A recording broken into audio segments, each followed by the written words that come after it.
பசி என்னை படைத்தது, உணவு என்னை வளர்த்தது. பசி உணவு மகேந்திரன்.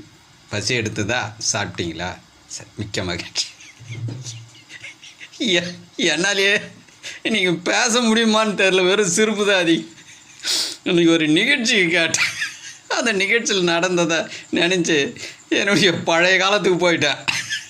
நாங்களாம் குழுவில், டெலகிராம் குழுவில் பேசுவோம். பல பேச்சாளருங்க நாங்கள் பல பேர் பேசுவோம். நான் கொஞ்சம் லிமிட்டாக தான் பேசுவேன். என்னை விட சூறாக பேசுகிறவர் இருக்கார், ராஜசேகர்னு இருக்கார். அவர் இன்னும் கம்மியாக பேசுவார். நான் அவரை விட கொஞ்சம் அதிகமாக, என்னை விட அதிகமாக பேசுகிற ஆளுங்களாம் இருக்காங்க.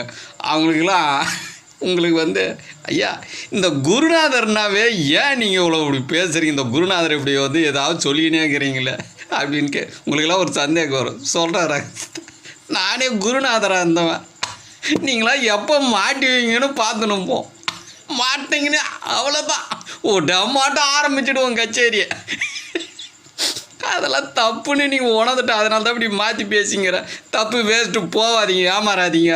நீங்களாம் ஏமாறவே தான் நாங்கள் ஏமாத்துறோம் அப்படின்னு அதில் டெலகிராம் குழுவில் பேசின்னு இருந்தோம். ஆவாரம்பூ பறிச்சின்னு இருக்கிறேன் நான். அப்போது பறிச்சிக்கினே குழு ஆன் பண்ணிட்டோம், பேசிங்கிறோம். ஒரு பேச்சு என்ன மாதிரி பேசுகிறோம். அவர் ஒரு நாளைக்கு 3 மணி நேரம் பேசணும், அப்போ தான் அவருக்கு நைட்டுக்கு தூக்கம் வரும். இல்லைனா அவர் அவ்வளோதான் தூங்க மாட்டார். அவர் கிறுக்கு பிடிச்சிடும். அவருக்கு நாரதன் மாதிரி ஒரு கலகமாவது மோட்டினாவது நல்லா மண்டை வெடிக்காதுன்ற மாதிரி அவர் ஆரம்பித்தாங்க. ஆவாரம்பு படிச்சுன்னு புது மனுஷன், யாரோ ஒருத்தர் தெரியாத குழுக்களில் வந்துட்டு அவருக்கு ஒரு சந்தேகம் கேட்டார். எனக்குலாம் சிரிப்பு தான். பேசுகிற ஆளை பற்றி எனக்கு தெரியல. மாட்டினடா நீ மனுஷனே. நாங்களாம் யாருன்னா சந்தேகம் தான் கேளுங்க. நான்லாம் அமைதியாக இருந்தேன். ஏன்னா இவரை பற்றி தெரியுமே. தெரியாமல் புதுசாக ஒருத்தர் வந்துட்டார். ஒரு கேள்வி கேட்டதை ஆரம்பித்தார். அடின்னு அடிக்கிறாரு.